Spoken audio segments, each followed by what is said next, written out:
The first duty of government is to protect our rights. It's our job to maintain the proper role of government in what we were tasked to do. If you really want to doge, this is how you doge. You don't vote for bad legislation that expands government. Thank you. Now we're talking about taxpayer money, and we're talking about accountability. It is their money. This isn't a government program we're actually spending on. We're actually giving it back to the people of Idaho. There's other options for making our ballots more secure, such as using watermarks or putting holograms on the ballots. And I think that that's what we need to look at more, is trying to get back to what we used to be, where our churches and our families took care of each other instead of relying on the state. I asked the question rhetorically, if we gave them another $1 billion, they wouldn't be happy. Well, we've given them $2 billion more, and it's not enough. We need to start making Idaho first. We need to start making America first. The other states like Texas and Florida have enacted similar laws to address illegal immigration, both locally and in their communities. And Idaho has the right to protect itself when the federal government has failed to do that. COVID presented us with quite the enigma. We didn't really know what it was or what to do, but that is no excuse to violate the rights of the citizens of the state of Idaho. Say vote no on this and let the teachers teach and quit bringing in coaches to teach the teachers to teach, and let's get education going again in Idaho. I don't know what's coming after this current administration for the feds, and we need this law because our federal laws on immigration have failed. Mr. President, I think it's incumbent upon us to allow parents to use their hard-earned dollars to provide what's best for their children. If I was looking at a business and I was looking at these figures, there would be heads rolling because this is unsustainable. My concern is that the resilience of Idahoans who believe in self-reliance and self-responsibility will be eroded. We need to be protecting our First Amendment rights, not inventing ways to slowly chip away at them. The First Amendment and our freedom of religion, freedom of speech are our first liberties. They are so important. We don't have the rest without them. Yeah, watch it. All right, come on, guys.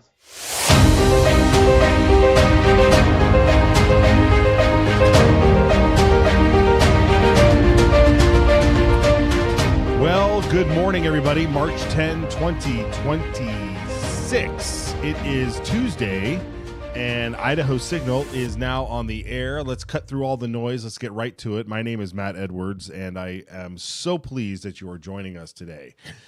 Yesterday was eye-opening. Once again, talking about all these bills that are so needed in our state and in our country when it comes to illegal immigration. And they're now just, over in the Senate side, and they're stuck there. And so we are going to go through, a little bit later in the show here, exactly kind of like what's going on over in the Senate State Affairs Committee and what's going on in the Senate with the leadership there as well, because we've got several bills that have been stuck there 28 days, 32 days, 21 days. And we're going to go through them in a minute here. But also just in the normal committees, the other everyday committees that are out there, were very busy yesterday. The House Ways and Means Committee had a late afternoon session where they plowed through maybe there wasn't 20. It was almost 20. It felt like 20, upwards of a dozen or more bills, introductions, brand new bills that were coming through. Some of them were cleanup bills, and some of them weren't. And some of them were new ideas and things that were coming late and things that had to be broken up and split. There was one bill that apparently had to be broken up into like 4 different bills. So it's kind of, they're calling it a little unprecedented, the amount of bills that are coming through committee these days that are coming through the entire legislative session. And so we wanted to take a look at and get you up to speed as to where did my entire show notes go. This is the worst setup ever in the history of mankind.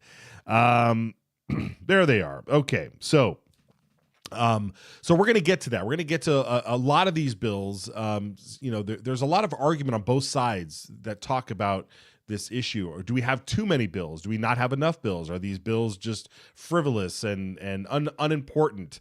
Or do they carry some significant meaning? And what is the whole point of having a legislature? What is the whole point of sending representatives to Boise to, we would presume, to advocate for our rights, to make lives better, to make sure that the bad guys get put away, and all sorts of different tasks that these folks are doing down there. But lately, it's starting to seem as though when you start looking at people's roles, whether they're the leaders of the houses or the Senate, or whether they're chairmen, that there seems to be this mindset now that bills are being traded as if they're stocks.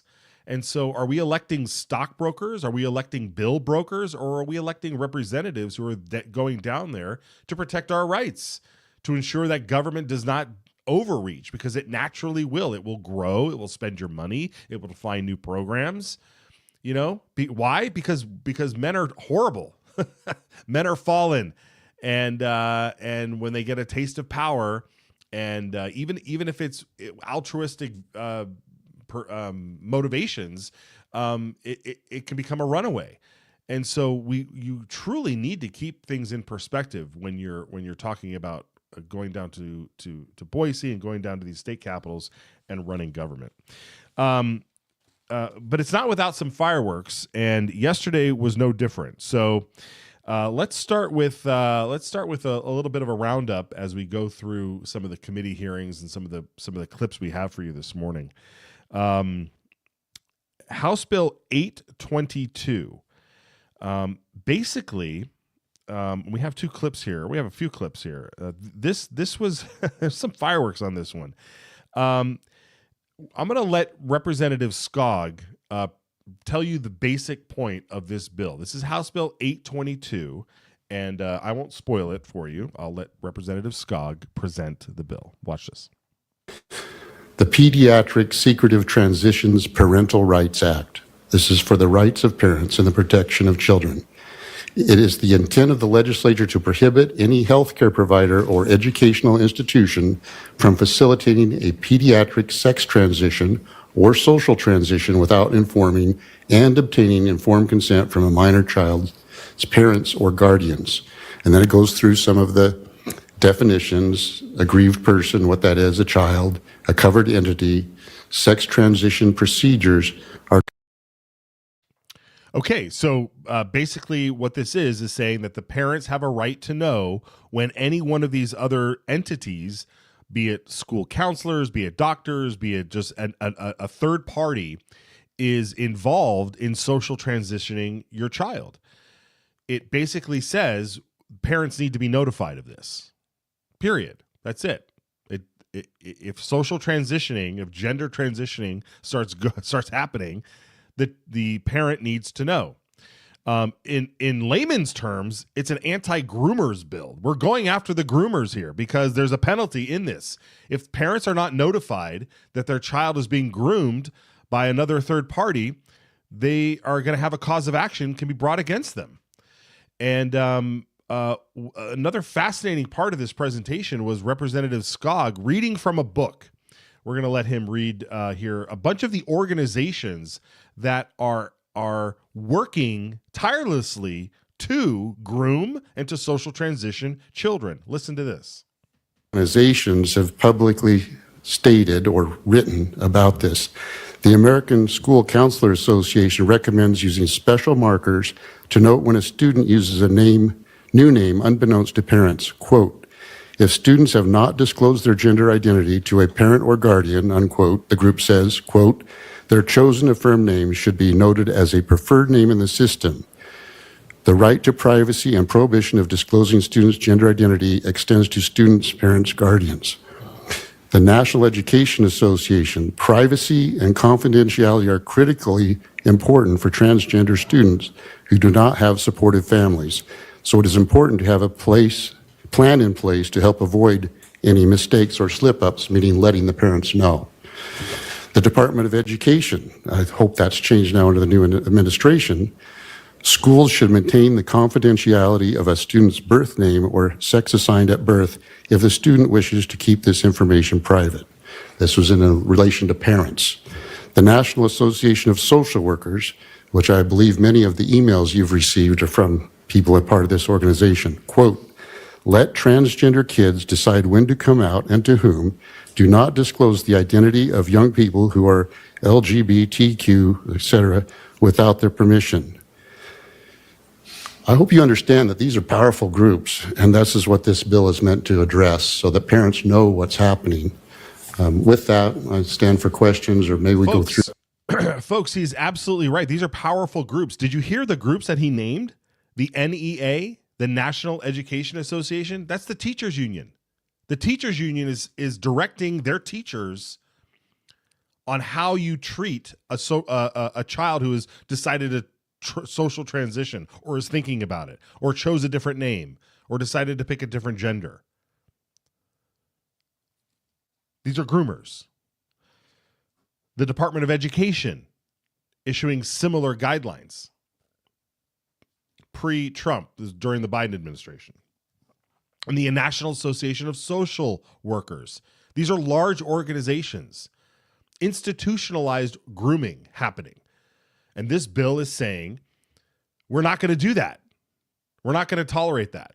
If you do not notify the parents that this is going on, you can suffer damages up to $100,000.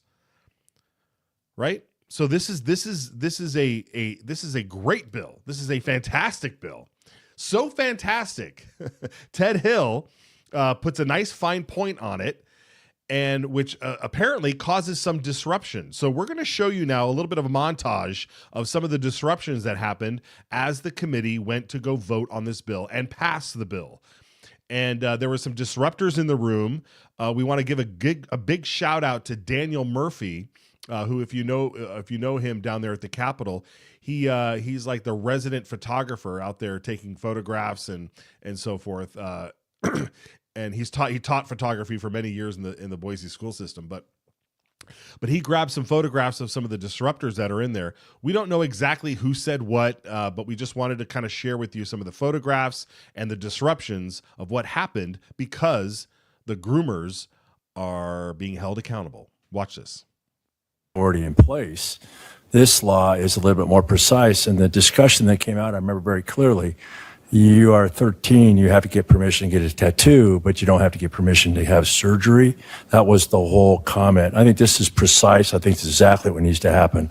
There needs full transparency with the parents. They have to have every bit of what's going on here all the time. This is a good bill. All right, thank you. I want to move to voting right now. We're very short on time. So we will have a roll call vote.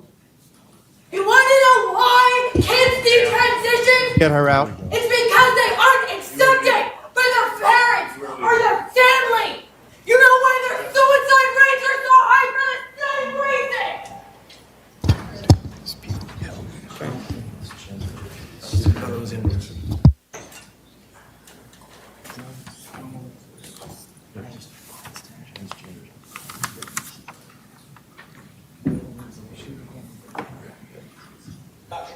We see you take up all the time, Mr. Staub. Your jobs are to work for us and to ask those questions for mental health purposes. Can we remove these people, please? Do that. This bill is going to kill kids. It's going to kill kids. There we go.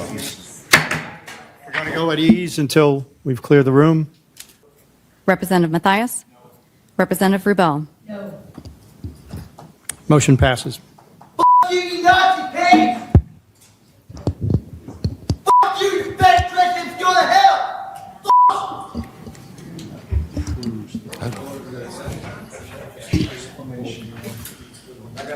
Alrighty. I will very happily relinquish the gavel to Chairman Skog. All right, Representative Alfieri, the vice chair of the Judiciary and Rules Committee, there, adding a little bit of levity to the moment. But folks, this is you're watching these people react.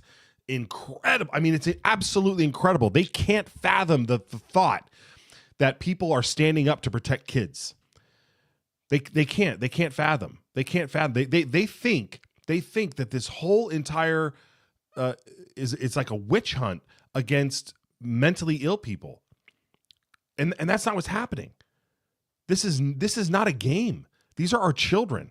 And we are not going to have these demons out there doing this to our kids. I mean, look at these people. It's incredible. They're all mentally ill. All mentally ill. And some of them are just brainwashed, and it's so sad. It's so sad. So this issue, it continues to plague our state. It continues to plague our society. But we want to thank the committees. We want to thank the representatives and the folks that stand behind this stuff, because we can't tolerate it anymore. And if we're going to be a country that's made up of states that are like experiments and incubators for different ideas and stuff, Idaho's not going to play along with the trans agenda anymore. It's done. The alphabet mafia, like one by one, these bills, you guys, go do your sick experiments somewhere else. It's not going to happen in Idaho. It's not going to happen in Idaho. Okay, so with that, another prong to this was a bill that was passed last year by Representative Dale Hawkins, which basically said we are not going to have in our schools, in our K through 12, we are not going to have sexual orientation and gender identity taught in the curriculum. Those are discussions that need to happen at home. It's not about biology. We can still teach biology. What is a man and what is a woman, right? We can still teach about sexuality in terms of like, here is how babies are born, right? It comes out of a heterosexual relationship. You can't do anything when you're putting AA together and BB together. You got to have A and B together to create a new A or B, right? And so Representative Hawkins last year presented a bill that he has been trying to clean up, because there was some inadvertent language left in that made the bill kind of like incoherent. There was one line that was left over from the bill that he was pushing last year, which dealt with, originally when he wrote the bill, when they had the bill, it was to deal with K through third grade, and said we're not going to talk about gender identity and sexuality, sexual orientation with K through 3. And he got some pushback and said, well, why not fourth grade? Why not fifth grade? So he said, all right, well, let's just do K through 12 altogether. All those discussions can happen at home. Let's just focus school on reading, writing, and arithmetic, the whole deal. Just leave that alone. And so they went and rewrote the bill and inadvertently left in some language that has now caused the school system and the policymakers in the school districts to wonder, wait a minute, what is this line about? And does that mean we don't have to do this, or does that mean we have to do this or not? And so it's very confusing. So Dale Hawkins is back with the bill saying, oh, we accidentally left this stupid line in. Let's cut it out and then move forward. And so he had a hard time getting it through the House, but he did. He got it through the committee. He got it through the House floor. And now it's sitting over in committee. And some of these senators who love to find every little nuance to pick on, especially when deep down it feels like their motivations are completely different, but they find the one kernel that they can hold on to. Senator Cook and Representative Hawkins had a bit of a back and forth about this issue, and it was rather odd, rather strange, especially when Cook is saying, "I know what you're doing, and I want to help. I want you to help fix this," but he just doesn't quite seem to get it. Watch this exchange. Thank you, Representative Hawkins. I think I understand what you're trying to do here, and I support the idea. But I am concerned, as I read that here, that it would do away with that awkward fifth grade movie that I remember watching with my mother. I don't see how you could do that again in fifth grade based on what you've got here. Can you talk to that to me a little bit? Because we talked in that fifth grade movie years and years ago about what a boy was, about what a girl was. That is gender identity. Representative Hawkins. Mr. Chairman, Senator Cook, I'm trying to find the right way, like this bill, biology class, what is a girl, what is a boy? You used to see the images on the wall. That is not what we're talking about here. Sexual orientation and gender identity are theories of thought that go outside the normal bounds of biology. I guess somebody brought up a better way to explain it is nobody's ever been on the farm ground and a cow come up to you and tell you that it's a bull. These are the things that we're talking about here. Sexual orientation and gender identity is different than normal biology. Follow up. Again, I see what you're trying to say, and I agree with where you're trying to go. But as I read this, it's the words that become the legal law. And as I read this, sexual orientation, you have homosexuals and you have heterosexuals. I want my kids to learn about heterosexual. And as I read this, that's not going to happen if this passes. So that's where I'm concerned. I know where you're trying to go to, and I support that, but I just don't see that here. That's my concern. Thank you. Representative? Well, I wasn't sure that was a question. I wasn't sure how to respond. I do not agree, Mr. Chairman, Senator Cook, I don't agree that that's what it's doing by removing this line. By removing this line, what we've done is draw a clear path for schools to have a policy to take care of this properly. And I will also add that when we originally debated House Bill 352, some of these subjects came up, and it kind of proved out in committee that we're not dealing with normal biology. Just one more follow up. Okay, so this is again very frustrating. Cook is conflating gender identity with actual gender, which is completely wrong. I mean, God bless these folks that go there, like Dale Hawkins, that have the patience and the statesman-like attitude. Because if I was there, my voice would just be raised. I'd want to wring their necks for not understanding the simple. Talk about language. I'm gonna read you the line here real quick because it doesn't make sense. Okay, this is House Bill 516. If you want to follow along, it's on page 2, section 5, which begins on line 19. Okay. I'm gonna. Should we listen to Tammy first? Well, let's listen to Tammy. Let me give you the line. Let me give you the line because then she goes through and kind of explains what's going on here. The line this is a 2.5 page bill, and the one line that is being taken out here is this. It's in this section 5. A public school shall be required to adopt procedures and policies that prohibit classroom instruction by public school personnel on sexual orientation or gender identity from kindergarten through grade 12. Okay? It goes, and this is the part that's being struck out, or in a manner that is not age appropriate or developmentally appropriate for students in accordance with state standards. That is the line that's being taken out because it doesn't even read correctly in that paragraph. It doesn't even read correctly. A public school should be required to adopt procedures and policies that prohibit the instruction or in a manner that is not age appropriate or developmentally appropriate for students in accordance with state standards. It doesn't work. It doesn't work.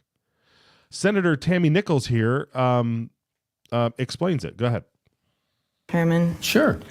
Thank you. So I see what they're trying to do here, and I understand. And again, we're just dealing with a very specific portion which has to do with sexual orientation and gender identity. And the bill already says that instruction can't happen kindergarten through 12th grade. But that or, I think, it creates some problematic language that conflicts with the intent of the bill. And so by taking that section out, it makes sure that the clarification is exactly what the intent was, is that, the bill already says instruction can't happen in K through 12. The exact wording makes it sound like there might be exceptions. So removing that is what gives the clarity. So I just wanted to mention that. Thank you. Yeah, exactly. The bill is it's a prohibition bill. K through 12. It says you cannot do this. You can't do it. K through 12, kindergarten through 12. And then it says, or in a manner that is not age appropriate. That doesn't even make sense. It doesn't even make sense. So, very frustrating because what happened? The bill was held in committee, just like that. Done. So now we have this confusing language sitting in a parental rights bill where we're trying to keep this dangerous. I mean, look at the stuff we highlighted before. This is what all that leads to, right? You start allowing teachers and staff to talk to students about sexual orientation and gender identity and confusing their minds and playing in and enabling some sort of weird prepubescent or puberty hormonal functions and activities that are happening that get kids all messed up. And sure, there's plenty of kids out there dealing with depression. They're dealing with heartache. They're dealing with a rough home life. And so the last thing you need are strangers out there promoting sexual orientation and different gender identity. It's awful. It's absolutely awful. And these senators sit there and they know exactly, because last year they voted on it. They voted on this bill. They knew exactly what it was supposed to do. And now they're back here saying, oh, you messed. Oh, yeah, you left that language in there. Well, I don't know. Unbelievable. Okay. So that was the end of that bill. So we're going to keep going, keep getting caught up here. Do we need transitions that go from bill to bill? Because I feel like the emotions that happen here are bizarre. So, but that was my play at going to let's fade to black. We'll do a transition. We'll come back. No, we won't do that. But let's move on to the next one. The next one's Medicaid expansion, folks. Redmond, God bless him, man.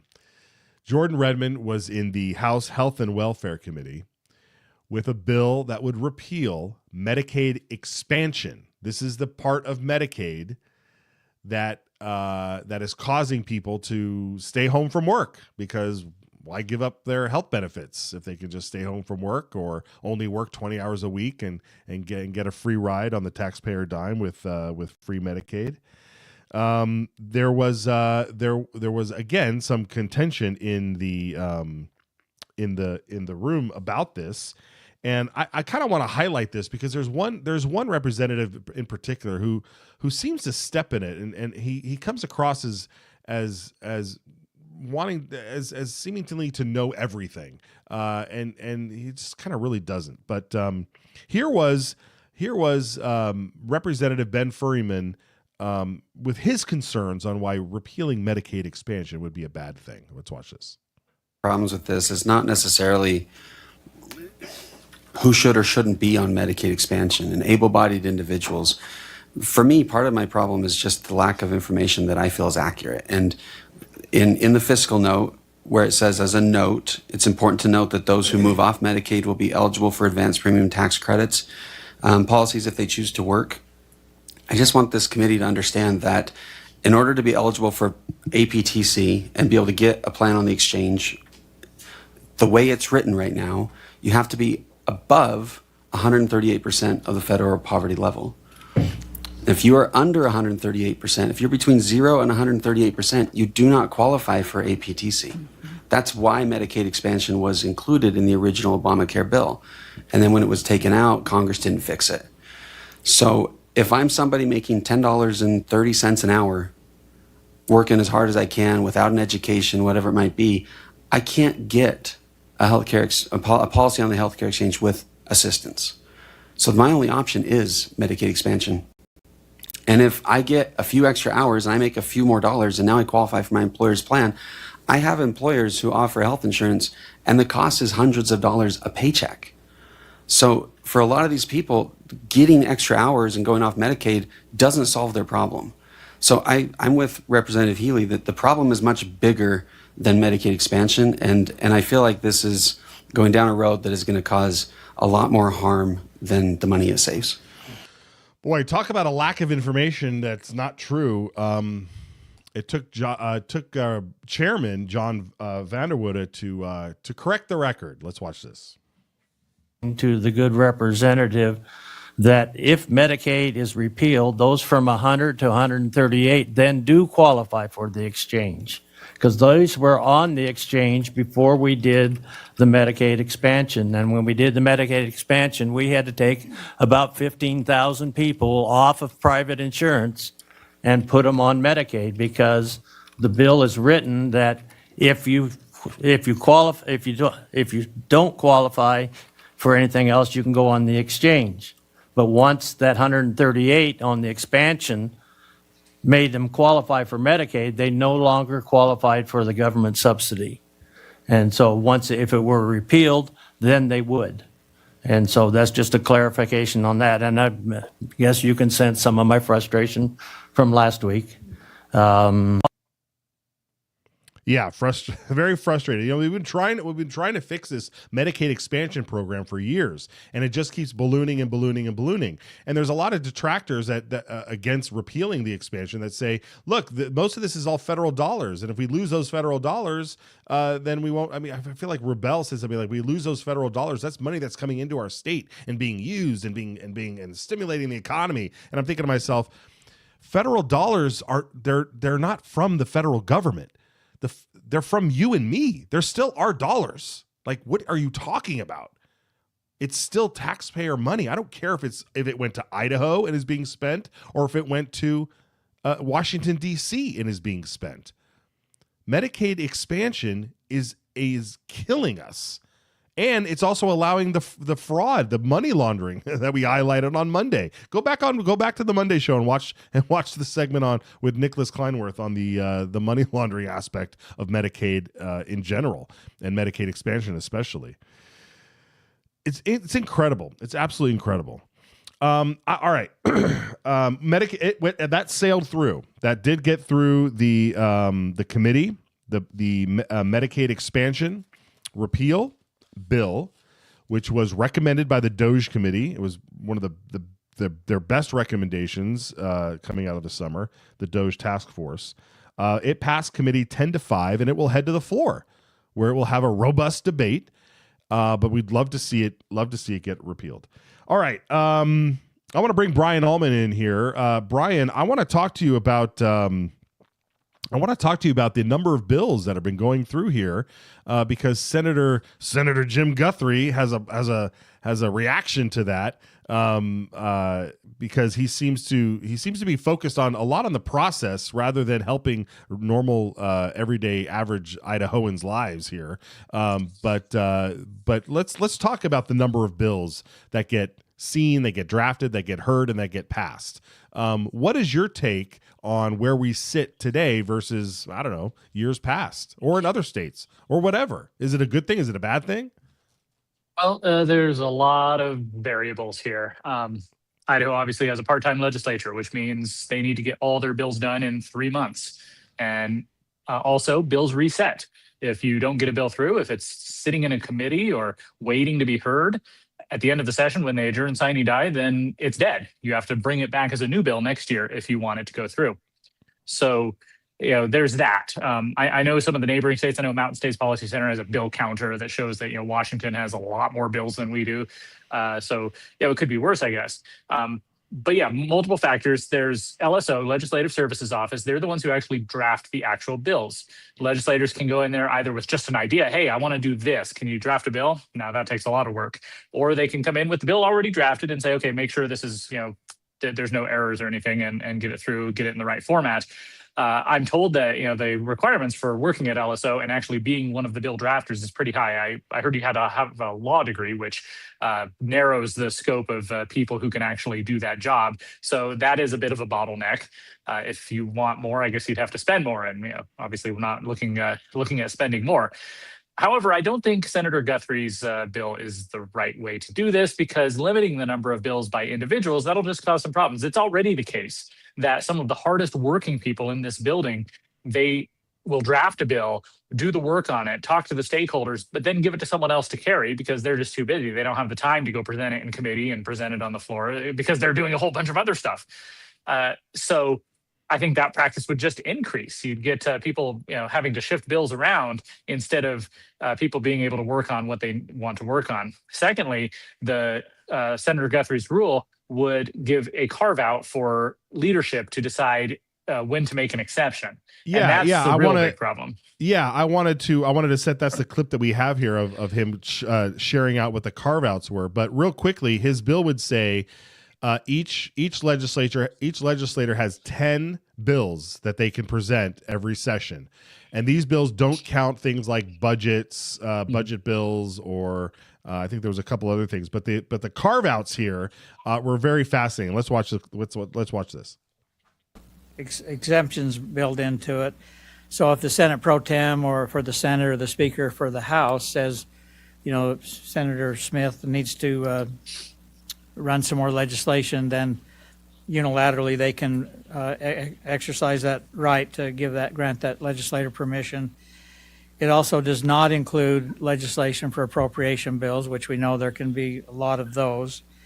Doesn't include RS's amendments or trailer bills or legislation sponsored by legislative interim committees. And Yeah, so to me, that immediately screamed off the page as a total power move. Yep. I mean, like, no, you can only do 10.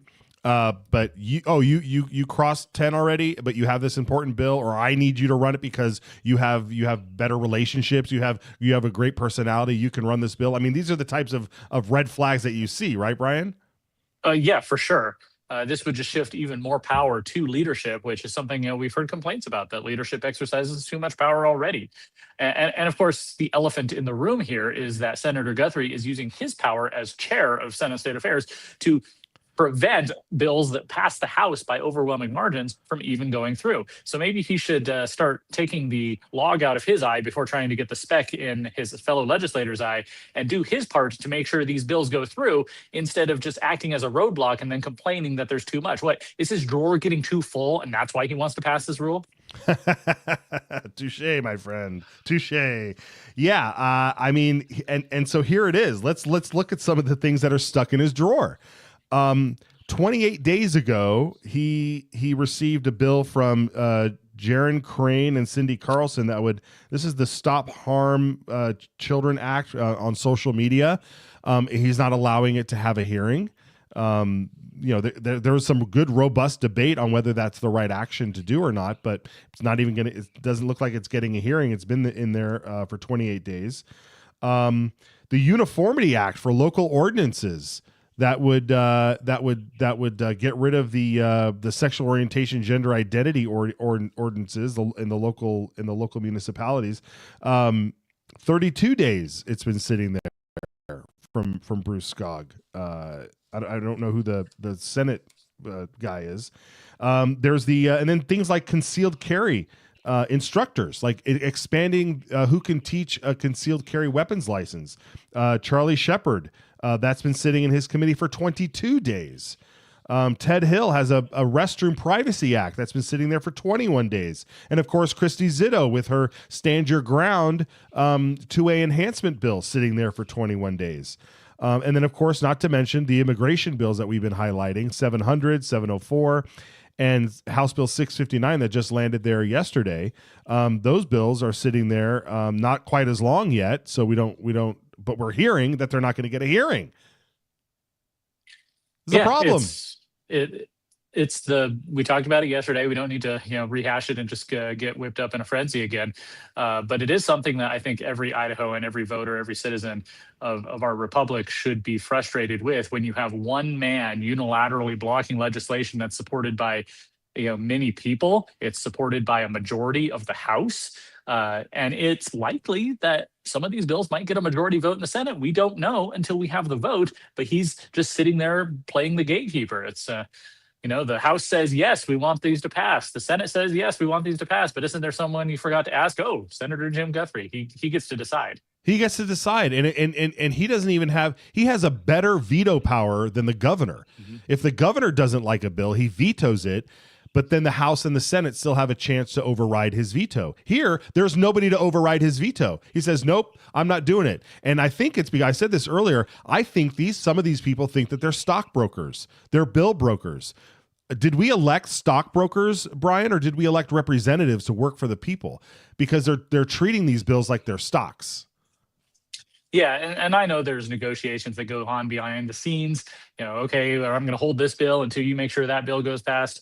I get it, but when you've got bills that pass the House and one man can say, no, we're just not even going to bother hearing them, I think that's making a mockery of our Republican system of government.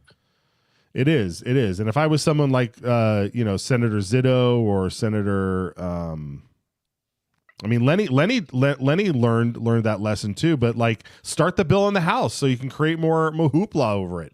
Lenny tried to do that mask mandate bill in the Senate a few years ago and it didn't go anywhere. And so it went back over to the House where it went through a couple times and then it finally got through last year.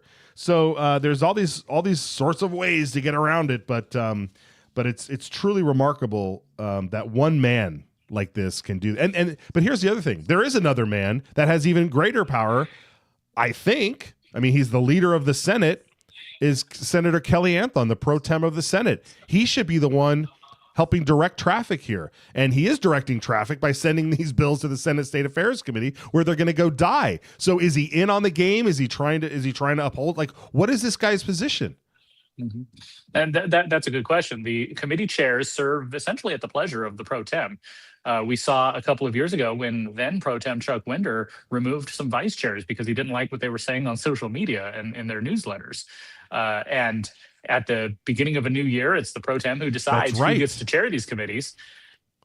So is Senator Guthrie just so powerful that he's dominating even the pro tem, or is the pro tem playing a little game where he's using Guthrie as the hatchet man to do the dirty work to make sure that these bills don't go up to protect whomever, like we said yesterday. This is why you get paid the big bucks, Brian Allman. You are exactly right. I had forgotten that Chuck Winder censored and removed Brian Lenny and Glenita Zeiderveld, I believe, from their vice chair positions. And a vice chair is just the backup chair. They have certain responsibilities, but they weren't controlling the committee. But he removed them as vice chair for comments they made on social media, and comments that were like totally within reason. They were a debate that was going on about the issues at the time, and so if he can do that, then when we have consequential actions like this, where bills are getting stopped, they're getting passed in the House and they're getting stopped by one man, folks, let's put up the graphic, guys. We got to save all these bills. At this point, Senator Kelly Anthon has to step up to the plate and do something here. Folks, ask the Senate leader, Kelly Anthon, to get these bills heard or remove Guthrie. Remove him. Because if you don't remove him now, he's going to be removed during the election anyway. So you might as well get used to him not being head of the state affairs. Try a few people out. Try some different chairs this cycle. Get these bills heard. Call his office right there, or you can scan the QR code and it'll bring up an easy email that you can send. We're talking about House Bill 700. We're talking about House Bill 74. These are the E-Verify bills. There's also the 287G, where law enforcement inside Idaho, come back to us, guys, where law enforcement inside Idaho can work with the federal government when they're apprehending illegal aliens.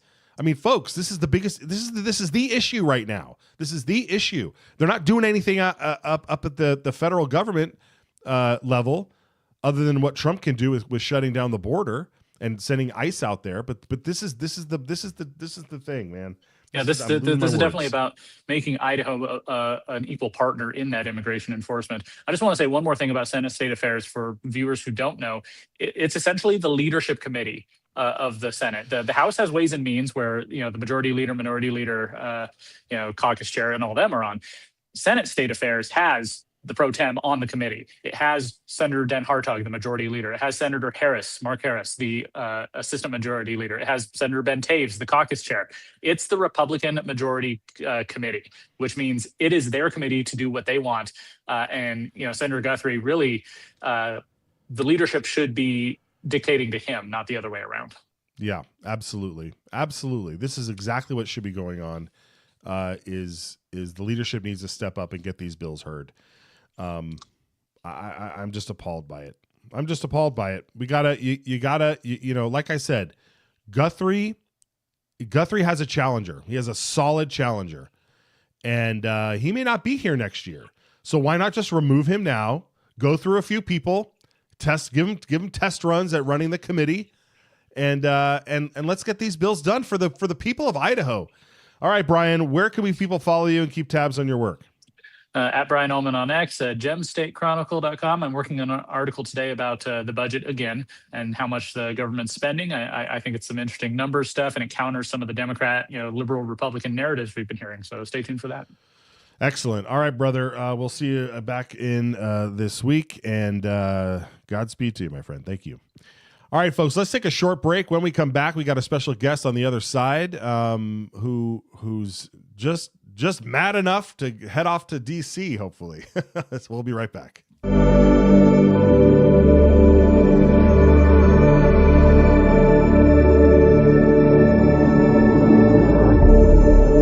And that's exactly what happened. You want to pull the tape? You can pull the tape because we now got video. Idaho's Republican governor signed the bill to reduce her income tax rate, but Jim Guthrie voted against it. Our governor signed the Idaho Medical Freedom Act, but Jim Guthrie voted against it. Our governor signed the school choice bill, but Jim Guthrie voted against it. Our governor signed bills ending taxpayer-funded soda and junk food, removing DEI from our universities, and outlawing pride flags being flown on government property. And Senator Jim Guthrie voted against all of it. Who does Jim Guthrie really represent? Because it certainly isn't you. Paid for by Citizens Alliance of Idaho. The dictionary defines a pledge as something that you give as a sign that you'll keep a promise. As Idahoans, that's what we're looking for in our elected leaders. A sign that they'll keep their word. Talk is cheap, and so are political promises, hidden agendas, and special interests. This is why we created the Citizens Alliance of Idaho Pledge, affirming the values Idahoans have been living by for over 100 years, inspired by the only two documents everyone has agreed to live by. So when an Idaho legislator signs our pledge, inviting voters to publicly hold them accountable, that's what we call political integrity. The pledge restores trust and honesty between voters and their legislators. It means protecting our shared values and ensuring your voice is heard in Boise. And that is priceless. Thank your legislator for having the political courage to sign the Citizens Alliance of Idaho Pledge. And if they haven't, it's time to ask why.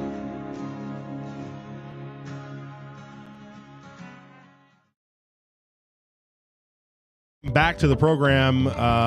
We just want to remind you, if you want to leave a message, give us a call. 208-402-4915 is the number to dial. Leave us a voicemail, and we will play it on the air for all to hear if you've got something you want to talk about.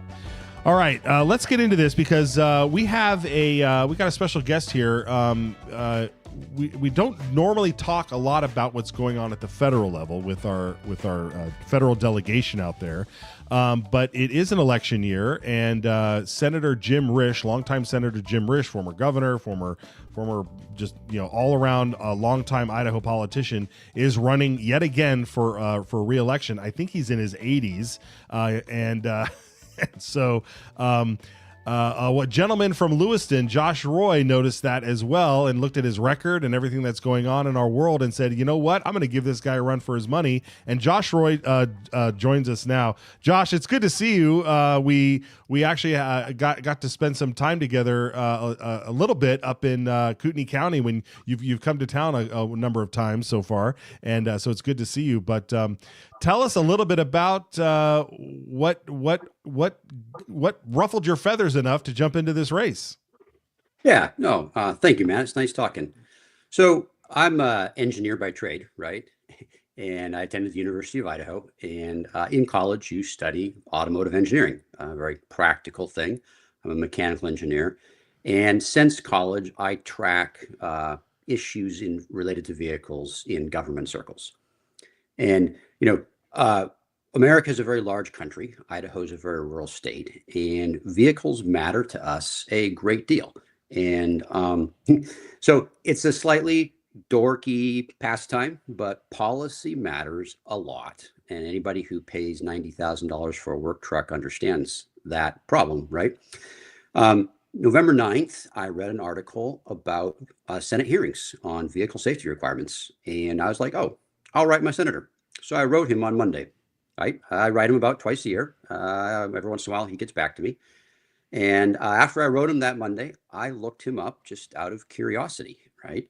And I realized in short order that my senator was 82 years old, that he'd been serving since Richard Nixon was president in some fashion or form in the government service, and that the only opponent at that time running against him 6 months from Election Day was Joe Evans, more or less a marijuana advocate from Boise, was on the Republican ticket registered nationally. And I'm a working middle class dad, right? I work in the pulp mill in Lewiston. It's a very high pressure job. It's a very competitive industry. We handle a lot of production decisions that are pretty difficult to analyze, a lot of risky equipment operations. And I sat there and I'm like, 82, I have a choice between an 82-year-old and a marijuana advocate when I go to vote in May, right? And, I'm not alone in my frustration. I mean, we watched Joe Biden, right? I mean, that didn't go well. We've watched Nancy Pelosi, Dianne Feinstein, Maxine Waters. I mean, and among the voting populace out here, there's a really extraordinarily widespread dissatisfaction with the state of affairs at our national leadership level. And I just asked myself, I'm like, well, could a regular guy do this? Like, can it be done? And, so November, it was actually 7 months to Election Day, right? And there was nobody else in the race. And I reasonably and almost accurately assumed that anybody who was going to run in the race would have started running in May, because that's what I would have done if I was going to run in the race. And I sat there for like a week reading campaign finance law and studying how do you run for office. And I decided it was doable, and not just doable, but like it really had to be done. I talked to my brother-in-law. He's kind of a politics junkie, even though he's on the other side of the political spectrum. And he's like, hey, at the worst, Josh, you're going to shake it up a bit and get the discussion out there for people to talk about. And I really have. Sorry to cut you off there, but I just want to say, like, I want to commend you on that point, because that is really what it takes. I mean, when you said you sat there, you looked at the ballot, you said, I've got a guy who's been entrenched in politics since the Nixon era. He's going to be 82. He's running for re-election for a 6-year term, which means he's going to be 88, 89 by the time he gets out of there, if he makes it that long, God willing, right? Yeah. But and then you got a marijuana advocate down in Boise who's running for the seat, and you're saying to yourself, will no one else step up? Will no one like actually try to make a serious effort? And what you're doing is serious, because you looked at the time frame, you looked at the timeline, and you said, if I'm going to do this, I'm going to have to start now, and I'm going to have to start traveling the state and meeting people and doing the chicken dinners and doing the meet and greets and getting stuff out there. How what's the reception been like now that you've been on the road doing those sort of things? Yeah, so for a good cause, people inside the party system are a little skeptical of my run. And I just take that with good humor. I don't fit the profile. I'm a worker, right? I'm not retired. I'm not independently wealthy. And so, there's a lot of questions like, well, how are you going to pay for this? And I'm like, well, I made it this far, didn't I? So I just take that in stride with good humor, right? And keep moving forward. Now, you go talk to the regular guy. Like, I actually think that party-focused leadership in Idaho hasn't maybe spent as much time as they should talking to people on the street. But you go out and you talk to people and you say, how do you feel about your choice is an 82-year-old or a marijuana advocate? And like the reaction is guttural. And that's no fault. I mean, I want to be careful here. I actually have a relatively good opinion of my main opponent, Jim Risch. He's a decent enough guy. But in my opinion, there should be a couple candidates in this race, and there should be a good, robust discussion about who should be elected. And none of those candidates should be named Jim Risch. That's my honest opinion. And he should be going around the state, encouraging us to vote and facilitating a discussion about policies and procedures. And then he should be mentoring whoever wins the election to help push forward Idaho's agenda on the national level. I mean, we have lots of things we need to work on. We need to work on states' rights. We need to work on revitalizing our farms. Acreage under tillage is down dramatically. Beef herd stocks are down dramatically. And we need all those discussions to happen, and we need mentorship to help us do that effectively at the national level, something Jim's already well known for. And so, yeah, I really, I knew it was a ballsy thing to do when I did this. I have come to realize it was maybe a little ballsier than I understood at first. But then I was like, well, I'm not quitting now. So I put in my, and then dealing with this, I looked at this question and all the debate about term limits and that sort of discussion. And I finally just put in my pledge, you'll find it there on my website somewhere. I pledged 3 terms. I just nailed it down. I put it in writing.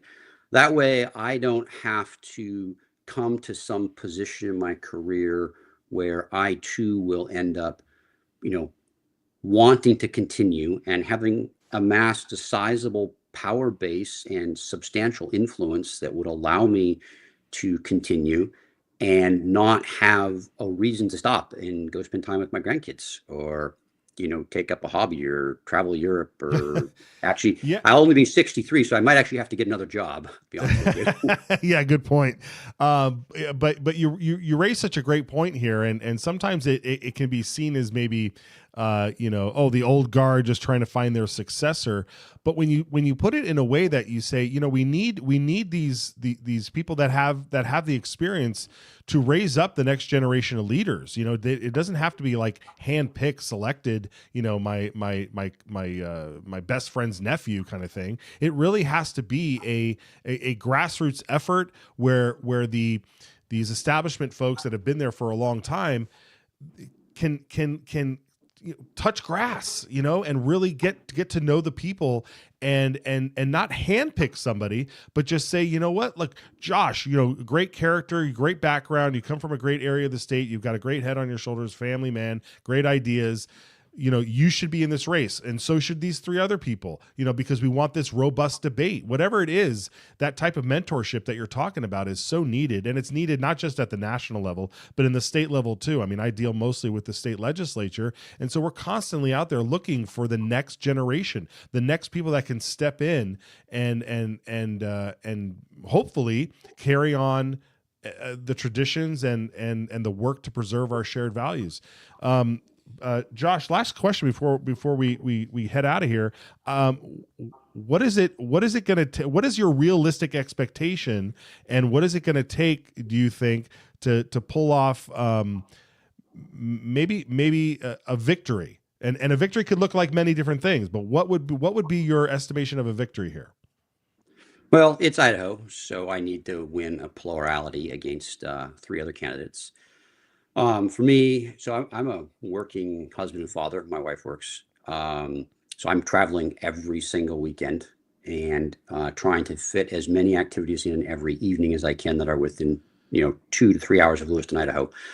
I need support badly. This is a big race. My main opponent has a good war chest. He's also happens to be America's wealthiest senator, which, interestingly enough, if you stop and think about it, also makes him the globe's wealthiest senator. Interesting little side note there. I need support. I need social media support, and I'm actively searching for a treasurer. I need some poor soul willing to take on being a treasurer for a campaign. That's not the easiest thing to find at the federal level. Oddly enough, there's not a lot of federal experience in the state of Idaho. We only have 4 federally elected officers, and so pulling that kind of experience in has been a bit of a challenge, especially living in Lewiston. Coeur d'Alene, there's a little broader circle. You might have easier access to some of these resources. But I would definitely look forward to the support of my community and my Idahoans. You get out meeting people on the street, and there's broad public support for change. They're really. I'd hazard a guess, without having done a scientific poll, that it's over 80%. Wow. It's basically every single person you talk to. If you took the time to poll the state and ask the straight up question, should our senator be running for office at 82? The answer by like an 80 to 90 point margin is going to be no. Yeah, very true. Very true. All right, Josh. Well, thanks for joining us. We've had your website up here, but what is the URL exactly, and how can people follow you? Yeah, so you can follow me at joshroy4idaho.com and Josh Roy Idaho on X. I'm also on Facebook, so find me there as well. All right. Well, help Josh out there. Any treasurers, any accountants, any folks with deep pockets, even small pockets. Head it over to joshroy4idaho.com. And we'll keep tabs on your campaign, my friend. We'll see you back here. Thank you for your time. Appreciate it, man. All right. Take care. There's a guy who knows what time it is. 82 years old. You gotta love the tenacity of some of these folks that keep running for office year after year after year after year after year. But I like that. I like his campaign as a fresh voice for Idaho. Josh Roy there out of Lewiston. All right, folks. Boy, what a day. Just a reminder, call up the pro tem, call up the Senate leader. That's the number there. We got to get these immigration bills over the hump. We got to get them out of that committee. They got to go to a different committee. We got to remove Guthrie for not doing. I mean, he's basically a one-man veto machine, more power than the governor. The man has more power than the governor at this point. It's incredible. We need to get these bills through. They need to get a hearing. We want people on the record. Okay? Otherwise, Jim Guthrie, all he is right now is the man who's protecting illegal aliens in Idaho. That's what he's doing. That's what he's doing. The QR code will, if you scan that, it'll bring up an email where you can fire off an email as well. But please call that number, 208-332-1300. And that's it. And our phone number, 208-402-4915, to leave a message. We'll play it on the air. We've hit the 8,000 mark over at YouTube. Fantastic. Love to see it. Share those videos. Share this content all around. Get the word out. Get the word out. You know, there was a good news bill that passed. The blood bill. I see you have a graphic there about, what is that? What is that graphic? Yeah, look at that. Senator Tammy Nichols and Representative Chris Bruce helped pass House Bill 528. Got it through. The direct donor blood. You can get you can direct your blood to be, what am I don't even know what I'm saying now. You can have the blood donated to you. You can have direct donor. What is this? Basically, you could choose which blood you want. If you have blood out there that you've donated or someone's donated and you're like, that's the blood for me that we're going to use. I'm going to make sure that can happen. That is now going to be happening in Idaho. I'm going to get out of here, guys. We'll see you tomorrow. Take care. You violate your principles.